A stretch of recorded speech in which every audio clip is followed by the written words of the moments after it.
ನಮಸ್ಕಾರ ಎಲ್ಲ ಕಲಾವಿದರು ಯೂಟ್ಯೂಬ್ ಚಾನಲ್ ಬೇವೂರು ಬಾಗಲಕೋಟೆ. ನಾನು ಶ್ರೀಕಾಂತ್ ಬಿಲ್ಕೇರಿ ಬೇವೂರು ಮಾತಾಡಕತ್ತೀನಿ. ಇದುವರೆಗೂ ನಮ್ಮ ಯೂಟ್ಯೂಬ್ ಚಾನಲ್ ಎಲ್ಲ ಕಲಾವಿದರು ಚಾನಲ್ನಲ್ಲಿ ಸಾಕಷ್ಟು ಕಲಾವಿದರನ್ನು ಕಂಡಿದ್ದೀರಿ. ನನ್ನ ಕೈಕಾಲು ನೆಟ್ಟಗಿರುವವರೆಗೂ ಇನ್ನೂ ಸಾಕಷ್ಟು ಕಲಾವಿದರನ್ನು ಕಾಣ್ತೀರಿ ಕೂಡ.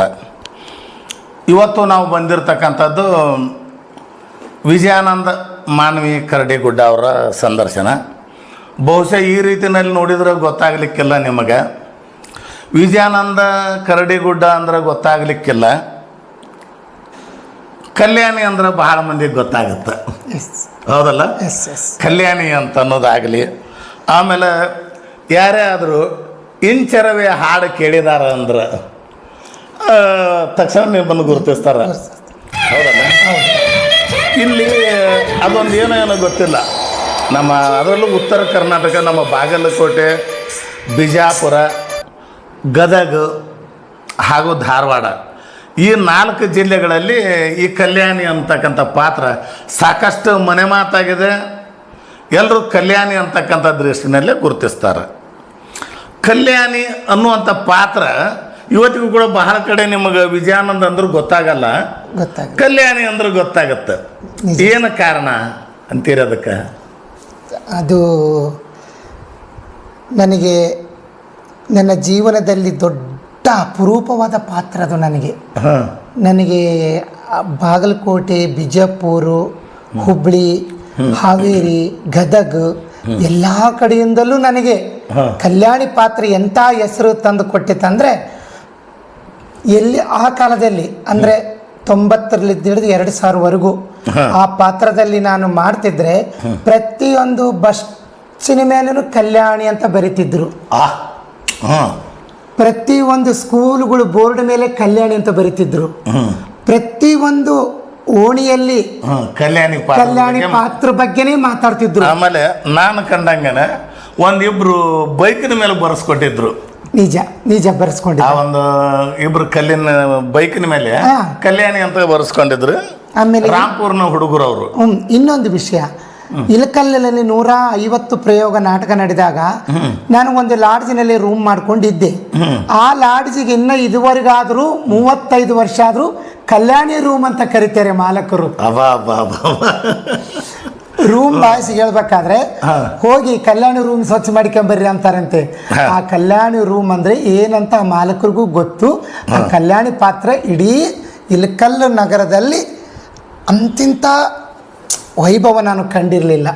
ಆಮೇಲೆ ಕಲ್ಯಾಣಿ ಪಾತ್ರ ಒಂದರಿಂದಲೇ ಸಾಕಷ್ಟು ಮನೆ ಮಾತಾದ್ರಿ, ಸಾಕಷ್ಟು ಹೆಸರು ಗಳಿಸಿದ್ರಿ. ಈ ಹೆಸರು ಗಳಿಸಿರ್ತಕ್ಕಂಥ ಕೀರ್ತಿಯನ್ನು ಇದು ನನ್ನ ಸ್ವಂತ ಪರಿಶ್ರಮ ಅಂತೀರೋ, ಇಲ್ಲ ಆ ಪಾತ್ರ ಬರೆದಿರ್ತಕ್ಕಂಥ ಕವಿಗಳದಂತೀರೋ, ಅಥವಾ ಬಂದು ಪ್ರೇಕ್ಷಕರು ನೋಡಿ ಹರಿಸಿದ್ರಲ್ಲ ಆ ಕೀರ್ತಿ ಯಾರಿಗೆ ಕೊಡ್ತೀರಿ? ಇದನ್ನು ಮುಖ್ಯವಾಗಿ ಹೇಳ್ಬೇಕ್ರಿ ಗುರುಗಳೇ. ನಾನು ಮೊದಲಿಗೆ ಪುಟ್ಟರಾಜ್ ಗವಾಯಿಗಳಿಗೆ ಅವರ ಪಾದಕ್ಕೆ ಮೊದಲು ನಾನು ಸಲ್ಲಿಸ್ತೀನಿ ಇದು. ಯಾಕಂದರೆ ಅವರ ಕಂಪನಿಯಲ್ಲಿ ನಾನು ಮಾಡಿದ ಆ ಪಾತ್ರನ ಅವ್ರ ಕಂಪನಿಯಲ್ಲಿ ಇಲ್ಲದಿದ್ದರೆ ಹೊರಗಾಗಿದ್ರೆ ಈ ಪಾತ್ರ ಮಾಡೋಕ್ಕೆ ನನಗೆ ಚಾನ್ಸ್ ಇರ್ತಿರ್ಲಿಲ್ಲ. ಗುರುಗಳು ನಮಗೋಸ್ಕರ ಕಂಪನಿ ಮಾಡಿದ್ದಾರೆ ಅಂತ ತಿಳಿದುಕೊಂಡೆ ನಾನು. ಆ ಪಾತ್ರ ಅಂತ ಹೆಸರು ತಂದು ಕೊಡ್ತು. ಎರಡನೇದಾಗಿ ದುತ್ರಿಗಿ ಕವಿಗಳಿಗೆ ಎಂಥ ವೈಭವ ಬರೆದಿದ್ದಾರೆ ಕಲ್ಯಾಣಿ ಪಾತ್ರ.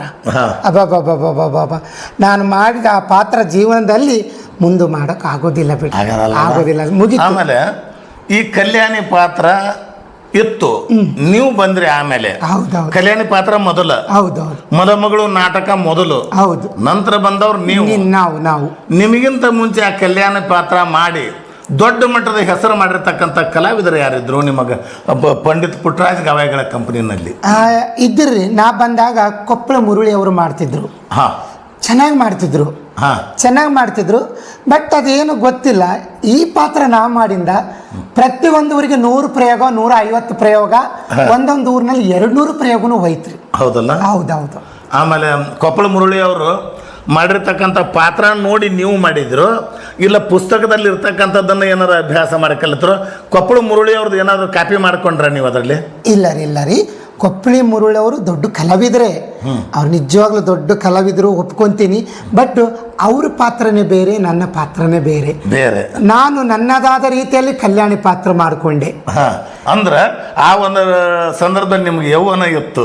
ಇತ್ತು. ನನಗೆ 16-17 ವಯಸ್ಸು. 17 ವಯಸ್ಸು. 17ನೇ ವಯಸ್ಸಿನಲ್ಲಿ 17ನೇ ವಯಸ್ಸಿಗೆ ಅಂಥ ಒಂದು ದೊಡ್ಡ ಪಾತ್ರವನ್ನ ನಿಭಾಯಿಸಿದ್ರಿ. ಅಂಥ ಒಂದು ಅವಕಾಶ ಕೊಟ್ಟಿರ್ತಕ್ಕಂಥ ಗುರುವಿಗೆ ನಮೋ. ಆಮೇಲೆ ಇಲ್ಲಿ ಒಂದು ಮಾತು ಹೇಳಬೇಕು ನಿಮಗೆ. ಹೇಳಿ. ಬಹಳ ಜನ, ನಾನು ಕೂಡ ಬೀದಿ ನಾಟಕದಿಂದನೇ ಬಂದಿರತಕ್ಕಂಥವನು. ನಾಟಕದ ಪರದೆನಲ್ಲಿ ನಾನೇನು ಮಾಡ್ತಿದ್ದೆ, ಪ್ರಚಾರದ ಗಾಡಿನಲ್ಲಿದ್ದಂಥವನು. ನಾನು ಕೂಡ ಪಾತ್ರಗಳನ್ನು ಬಲ್ಲಂಥವ್ರನ್ನ ಸಾಕಷ್ಟು ಜನ ನೋಡಿದ್ದೀನಿ. ಈ ರಂಗಭೂಮಿಗೆ ಇಲ್ಲಿ ಒಂದು ಮಾತು ಏನಪ್ಪ ಅಂದ್ರೆ, ನಾವೆಲ್ಲ ಹೊಟ್ಟೆ ತುಂಬಿಸ್ಕೊಳ್ಬೇಕು ಅಂತ ಬಂದವರು. ನಿಜ ಗುರುಗಳೇ. ನಿಮಗೆ ಸಾಕಷ್ಟು ಜಮೀನ್ದಾರ್, ನೀವು ಸ್ವಲ್ಪ ಹೆಚ್ಚು ಕಡಿಮೆ 100 ಎಕರೆ ಜಮೀನ್ದಾರರು. ಹೌದ್ರಿ ಗುರುಗಳೇ. ಆಗರ್ಭ ಶ್ರೀಮಂತರ ಮಣ್ತಾನ ನಿಮ್ದು ಇದೆ. ಹೌದಲ್ಲ? ಶ್ರೀಮಂತ ಮಣ್ತಾನ ನಿಮ್ದೆಲ್ಲ ದೊಡ್ಡ ದೊಡ್ಡ ಕುಟುಂಬಸ್ಥರ ಜೊತೆನ ನೆಂಟಸ್ತಿಕೆ ಮಾಡಿದ್ದಾಗ್ಲಿ, ಇಲ್ಲ ಎಲ್ಲೋ ಸಂಬಂಧಗಳನ್ನು ಇಟ್ಕೊಂಡಿರ್ತಕ್ಕಂಥದ್ದಾಗಿ ಅವೆಲ್ಲ ದೊಡ್ಡ ದೊಡ್ಡ ಕುಟುಂಬಸ್ಥರು ಆಗರ್ಭ ಶ್ರೀಮಂತರು ಒಡತಾನದಲ್ಲಿ. ನೀವ್ ಯಾಕೆ ಈ ರಂಗಭೂಮಿಗೆ ಬಂದಿರಿ ಅಂತ ಗೊತ್ತಾಗ್ತಾ ಇಲ್ಲ. ಅಂತ ಶ್ರೀಮಂತ ಕುಟುಂಬದಿಂದ ಬಂದಿರತಕ್ಕಂಥವ್ರು, ನೀವು ಸಾಕಷ್ಟು ಆಸ್ತಿ ಇರ್ತಕ್ಕಂಥವ್ರು, ಅದ್ಯಾಕೆ ಇಲ್ಲಿಗೆ ಬಂದಿರಿ ಅಂತ ಓಪನ್ ಆಗಿ ಹೇಳಬೇಕು. ಯಾವುದೇ ಮುಚ್ಚು ಮರೆ ಅಂತಿಲ್ಲ. ಯಾಕೆ ಬಂದ್ರಿ? ನೋಡಿ ಗುರುಗಳೇ, ನಾನು ಚಿಕ್ಕವ್ರು ಇರಬೇಕಾದ್ರೆ ನನಗೆ ಆಗ ರೇಡಿಯೋ ಇತ್ತು. ರೇಡಿಯೋಗಳು, ಟಿವಿ ಗಿವಿ ಏನಿದ್ದಿಲ್ಲ. ರೇಡಿಯೋದಲ್ಲಿ ಸಾಂಗ್ ಕೇಳಬೇಕಾದ್ರೆ ನನಗೇನೋ ಒಂಥರ ಡ್ಯಾನ್ಸ್ ಮಾಡ್ಬೇಕಂತೇಳಿ ಅಲ್ಲೇ ರೇಡಿಯೋ ಮುಂದೆ ಕುಂತು ಡ್ಯಾನ್ಸ್ ಮಾಡ್ತಿದ್ದೆ. ಮಾಡೋದ್ನಾಗ ನಮ್ಮೆಲ್ಲ ಸ್ಕೂಲ್ ಬಿಟ್ಟು ನೀನು ಇದನ್ನೇ ಡ್ಯಾನ್ಸ್ ಮಾಡ್ತೀಯನಂತ ಮನೇಲಿ ಬೈತಿದ್ರು.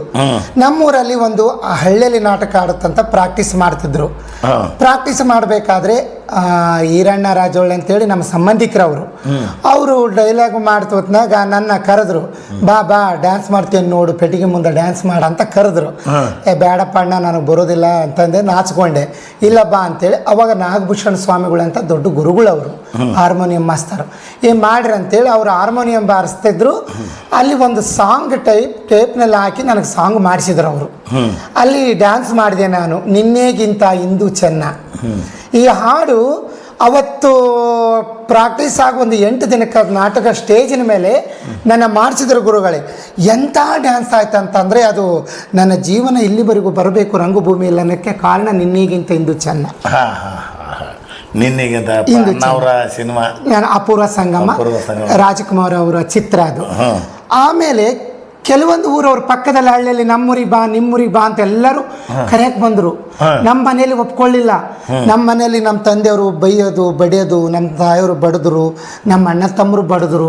ಆದರೂ ನನ್ನ ರಂಗಭೂಮಿ ಬಿಡ್ಲೇ ಇಲ್ಲ. ಅಂದ್ರ ನೀವು ಹುಟ್ಟಿದ ರಂಗಭೂಮಿಗೆ ಇದು ಬಿಡ್ಲೇ ಇಲ್ಲ. ಸುಮಾರು ಏನಿಲ್ಲ ಅಂದ್ರೂ ಒಂದು 1200 ಹಳ್ಳಿಯಲ್ಲಿ ನಾಟಕ ಡ್ಯಾನ್ಸ್ ಮಾಡಿದೆ. ರಾಯಚೂರು ಜಿಲ್ಲೆ ಬಿಟ್ಟು ಪಕ್ಕದಲ್ಲಿ ಆಂಧ್ರದಲ್ಲಿ, ಕರ್ನೂಲು ಜಿಲ್ಲೆ ಗೋರೆಂಟ್ಲ, ಎಮ್ಮಿಗನೂರು, ಆ ಥರ ಎಲ್ಲ ಮಾಡಿದ್ದಾರೆ ಗುರುಗಳೇ.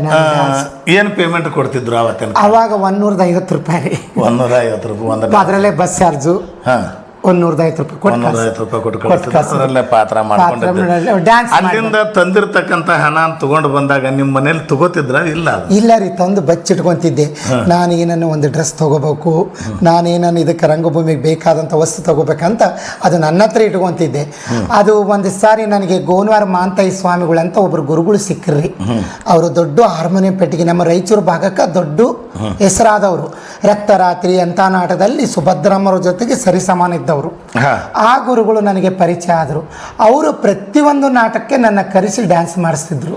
ಆಮೇಲೆ ಇವತ್ತೊಂದು ಮಾತು ಹೇಳಿದರು ತಮ್ಮ ಹಾರ್ಮೋನಿಯಂನಲ್ಲಿ, ತಾವು ರಂಗಭೂಮಿಗೆ ಪಾದಾರ್ಪಣೆ ಮಾಡುವ ಕಾಲದಲ್ಲಿ ಅಂದ್ರೆ ಒಬ್ಬ ಡ್ಯಾನ್ಸರ್ ಆಗಿ, ಹೌದಲ್ಲ, ಪಾತ್ರಧಾರಿಯಾಗಲ್ಲ, ಅವ್ರು ಡ್ಯಾನ್ಸ್ ಮಾಡೋದಕ್ಕಂತ ಬರ್ತಕ್ಕಂಥ ಕಾಲದಲ್ಲಿ ಸಂಗೀತಗಾರರು ನಿಮ್ಮ ದೊಡ್ಡ ಮಟ್ಟದ ಹೆಸರು ಮಾಡಿರ್ತಕ್ಕಂಥವ್ರು ಯಾರ್ಯಾರು ಇದ್ರು ನಿಮ್ಮ ರಾಯಚೂರು ಜಿಲ್ಲಾದಲ್ಲಿ? ನಮ್ಮ ರಾಯಚೂರು ಜಿಲ್ಲೆಯಲ್ಲಿ ಸಂಗೀತಗಾರರಲ್ಲಿ ರಾಯಚೂರು ಫೇಮಸ್ ಫುಲ್ಲರಿ ಸಂಗೀತಕ್ಕೆ ಯಾರಿದ್ರು? ಆಗ ನಮ್ಮದು ಆಗ ನೋಡ್ರಿ, ನಾನು ಬಂದಾಗ ಭೀಮಣ್ಣ ಗಿಟಾರ್ ಮಾಸ್ತರ್ ಅವರಿದ್ರು, ವಯಸ್ಸಾಗಿತ್ತು ಅವ್ರಿಗೆ, ದೊಡ್ಡ ಗಿಟಾರಿಸ್ಟ್, ಒಳ್ಳೆ ಅಂತ ಅವ್ರ ಪ್ರತಿಯೊಂದು ನಾನು ಹೇಳ್ಬೇಕಾದ್ರೆ ಕಡಿಮೆ ರೀ. ಸಿದ್ದಯ್ಯ ಸ್ವಾಮಿ ಕವಿತಾಳ ಅಂತ ಸಿದ್ದಯ್ಯ ಸ್ವಾಮಿ ಕವಿತಾಳ, ಹಿನ್ನೆಲೆ ಗಾಯಕರು, ಹೌದು, ಅವರು ದೊಡ್ಡ ಟಾಪ್ ರೀ. ಹೌದು. ಆಮೇಲೆ ಅವರ ಹಾಡಿದ ಹಾಡುಗಳು, ಅವರು ಒಂದು ಹೆಣ್ಣಿನ ಗಂಡಿನಲ್ಲಿ ಎರಡೂ ಹಾಡ್ತಿದ್ರಿ. ಹೌದು, ಅವರು ದೊಡ್ಡ ಫೇಮಸ್ರು, ಅವ್ರದೇ ಸಂಗೀತ ರೂಪ ದೊಡ್ಡದ್ರಿ. SP ಸಿದ್ದಯ್ಯ ಸ್ವಾಮಿ ಅಂತಕ್ಕಂಥ ಹೆಸರು ಬಹಳ ದೊಡ್ಡದು. ಹೌದು, ಅವತ್ತಿನ ಕಾಲಕ್ಕೆ ಇವ್ರು ಕೇಳಿದಂಗೆ ನಾನು ಕೇಳಿದ್ದೆ, ಅವ್ರ ಬಗ್ಗೆ ಸಾಕಷ್ಟು ನೋಡಿದ್ದೀನಿ. SP ಸಿದ್ದಯ್ಯ ಸ್ವಾಮಿ ಅವ್ರ ಬಗ್ಗೆ ನಾನು ಕೂಡ ಬರೆದಿದ್ದೀನಿ. ಹಾಗೆ ಭಾಗ 2 ಮತ್ತೆ ಮುಂದುವರಿಸ್ತೀವಿ. ಇಲ್ಲಿಗೆ ಭಾಗ 1 ಮುಕ್ತಾಯ ಮಾಡ್ತೀವಿ. ನಮಸ್ಕಾರ.